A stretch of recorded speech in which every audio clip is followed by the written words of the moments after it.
একবার সাহাবী হযরত জাবের দয়াল নবীজি সাল্লাল্লাহু আলাইহি ওয়াসাল্লামকে দাওয়াত করলেন। নবীজি সাহাবীর দাওয়াত কবুল করলেন। হযরত জাবের খুশিতে আত্মহারা হয়ে বাড়িতে চলে গেলেন। বাড়িতে গিয়ে স্ত্রীকে খোঁজ খবরটা দিলেন আর মেহমানদারির জন্য প্রস্তুতি নিতে লাগলেন।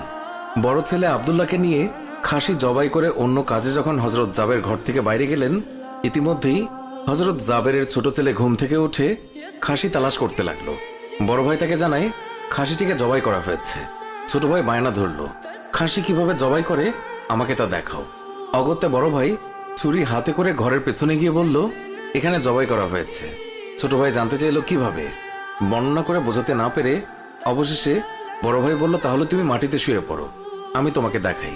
ছোট ভাই মাটিতে শোয়ার পর বড় ভাই তার গলায় ছুরি চালিয়ে জবাই করার নমুনা দেখাতে গিয়ে ছোট ভাইকে সত্যি সত্যি জবাই করে ফেললো।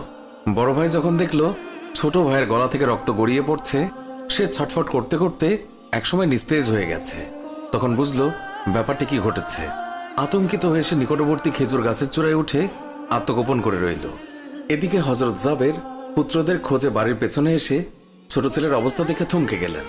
অতঃপর তাকে বুকে করে স্ত্রীর কাছে গিয়ে বললেন, তাড়াতাড়ি একটি কম্বল নিয়ে এসো, বাচ্চাটিকে শুইয়ে দিই। স্ত্রী রক্তমাখা সন্তানের লাশ দেখে চিৎকার করে কাঁদতে লাগলেন। কিন্তু স্বামী হযরত জাবের তাকে সান্ত্বনা দিয়ে বললেন, আজ আমাদের শোক প্রকাশ করার দিন নয়, আজ দুঃখ দেখলে নবীজিও দুঃখিত হবেন। অতএব ধৈর্য ধারণ করো, কষ্ট করে হলেও মুখে হাসি ফুটিয়ে তোলো। তারপর তারা দুজনে মিলে ছোট ছেলেকে কম্বলে মুড়ে রান্নাঘরের পেছনে রেখে আসলেন। স্ত্রী রান্নার কাজে মন দিলেন। হযরত জাবের বের হলেন বড় পুত্র আব্দুল্লাহর খোঁজে। বাড়ির পেছনে গিয়ে ছেলের নাম ধরে জোরে ডাক দিলেন। গাছের উপর আত্মগোপন করে বড় ছেলে সব ঘটনা প্রত্যক্ষ করছিল আর ভয়ে কাঁপছিল। পিতার ডাক শুনে ভাবল, এখন পালাতে না পারলে আব্বার হাতে ধরা পড়তে হবে।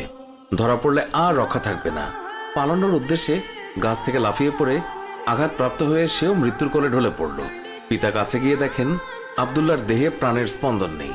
বড় ছেলেকে কোলে তুলে তিনি বাড়ির ভেতরে আসলেন। স্ত্রীকে বললেন আরেকটি কম্বল নিয়ে আসার জন্য।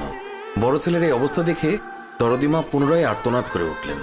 স্বামী তাকে পুনরায় সান্ত্বনা দিয়ে বললেন, ধৈর্য ধরো, আজ আমাদের দুঃখ প্রকাশের দিন নয়, আজ আমাদের পরম আনন্দের দিন। দয়াল নবীজি অল্প কিছুক্ষণের মধ্যেই আমাদের ঘরে তাশরিফ রাখবেন। তারপর দুজনে মিলে বড় ছেলের লাশও কম্বলে মুড়ে ছোট ছেলের লাশের পাশে রাখলেন। স্বামী স্ত্রী তাদের চোখের পানি মুছে মুখে হাসি